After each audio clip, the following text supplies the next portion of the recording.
The sands of time may have buried you, as they'll bury us all. But in my mind, you live on. In my mind, there you are. Smiling the way you used to. Lighting up the room the way you once did. You even laugh at my jokes when no one else does. Which I'm sure is not easy for even the memory of you to do. Why did the Scarecrow win an award? Well, because he was outstanding in his field, obviously. See, that's what we're working with here. Or maybe that is up your alley. I'm not sure, I was too young to remember. But I do remember piling in the car and going to the button store. That's what you'd tell us. Remember? Okay, we'd say, just excited to be there. Then you'd pull up to Four Seasons ice cream and it would be like Christmas in July. You made a lot of people feel like Christmas in July. Maybe you were Christmas in July. I talk about you a lot. Maybe too much. Sometimes people say I remind them of you.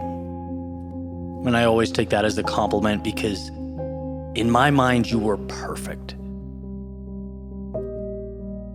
But I've gotten older. And I know now that you couldn't have been perfect, you were human. It's so odd growing up and learning that even the people you look up to the most in life are flawed. It's weird learning that not even your parents, the king and queen of your world, have all the answers. Nah, we're all just trying to figure this damn thing out, aren't we?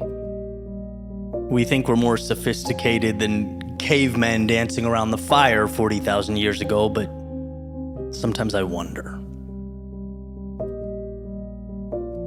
Oh, I moved to Arizona. I live down the street from Aunt Julie. It's fun to be able to see her. You know, she tells me stories about you guys as kids, how you like to push the envelope. You'd always get into trouble. But it would always be this sort of calculated trouble. Like even when the wheels were falling off the wagon, you somehow stayed in control. And I'm not sure that's the best way to describe it, but it's what I've got. She mentions how she always felt safe with you. And I think that's so cool. Like, what's more beautiful than being the source of someone's safety? What's more meaningful than putting someone at ease? Sometimes I wonder what you'd say about where I am now, what I do for a living. I even wonder if you'd be disappointed that I never went into the military. That may be one of my true regrets. At least 4 years, but I'm planning to help give back in other ways. It's not so much that I'm craving your approval, although subconsciously that's certainly possible. It feels more so, I wonder how I'd measure up. I went to Mass Maritime Academy a few years back and spoke to the cadets in the field across from the statue of you, and Mom, Dad, Nana, everyone was there. I shared a few lessons you taught me when I was younger. I did the same thing to a room full of state police in Idaho. It always seems to connect. I think because it's just real. I don't feel the need to be anything or play a role or be a character. Just a mere messenger, that's all. A distributor of value, and there's something precious about that. Oh, a lot of people know the phrase, "You're always stronger than you think you are." Because of you, Gramps. I told this story in around 2015 in one of my videos, and it really resonated with people. It's great perspective. I'll never forget you being sick and telling Nana not to worry, that the tumor was no big deal, that it was, quote, all in your head. Okay, maybe I do get the dad jokes from you, but that blows me away. Because another thing I've learned over the years is that life is hard. It can be so hard. But you, even in your toughest moments, you never made it about yourself. Ever. In fact, you'd go out of your way with humor and compassion and love to make sure those around you didn't feel your pain. Long story short, I won't get into it now, but because societally we sort of lost our way for a few years, we're relearning what basic things are, masculinity being one of them. It's everywhere, online, in public discourse. And every time it comes up, my mind goes right to how you made us feel. I think about you and Dad putting family first. Not telling, but leading. Always. Being a rock in our lives. Anyway, I won't take up too much of your time. I'm sure you're sailing the ocean blue up there. Actually, this wasn't even supposed to be a note to you. I was planning to write about little hinges. About how there are some small, frictionless things we can do in life that make a monumental difference.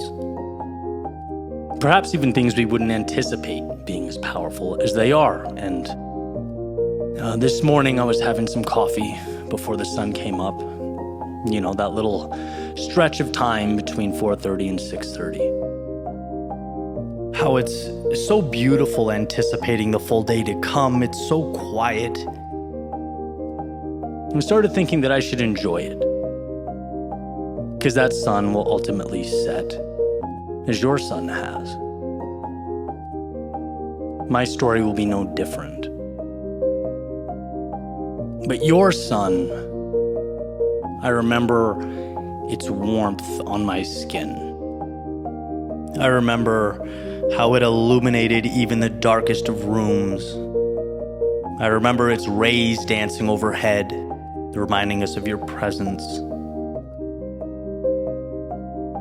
Perhaps recalling that warmth is my little hinge, my engine, my why.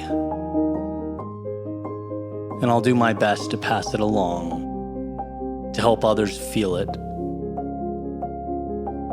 I think most importantly to remind them that they have that same light within them.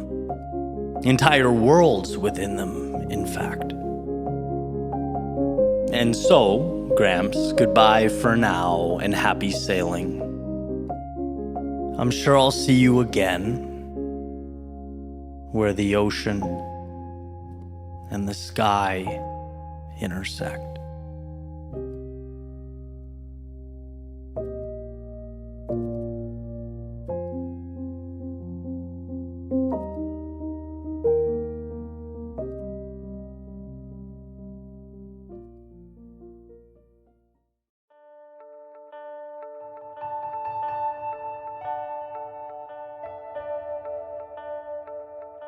When I was a little bit younger, my grandfather would make a point to pull me aside every so often and say, "Eddie, you are stronger than you think you are." And you know, at the time, it didn't really resonate with me, right? I kind of smiled, acted appreciative, and moved on. But then that thing called life happens, you know, and you start to see the ups and downs, you experience the hardships. And no one's there to tell you how to act or how to handle it. But your response is what makes all the difference. And I look back now to that message and can't help but wonder if I'd be where I'm at today without it. Because it's not just a reminder. It's not something that goes on a sticky note and hangs on a wall. It's so much more. It's the reason that I can navigate through change, through loss. The reason I don't fear failure. See, nothing ever happened that I couldn't get through. And you don't realize that unless you look back. If you decide to rise to the occasion, you will. You're 100% capable of doing more than you ever imagined. Reality is a narrative, and you are always stronger than you think you are.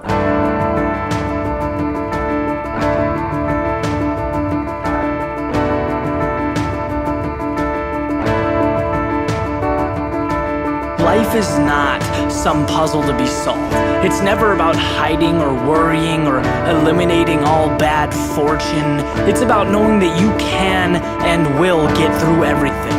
That nothing can push you down and keep you there. Maybe the worst is yet to come, maybe it's not, but the best of you, that is undiscovered. And through the very hardship that you once feared, you'll be able to paint a portrait of the new you, brushstroke by brushstroke. And see, back then, I didn't get that. I didn't know that growing up meant enduring difficulty. I didn't know what I was truly capable of. But years have passed and now I know that I am stronger than I thought I was. And while life is not certain, my confidence stands alone. It's the reason that I run towards my dreams, never away from them, and neither should you. Don't forget that, because during even the worst of days, the darkest of nights, you are always stronger than you think you are.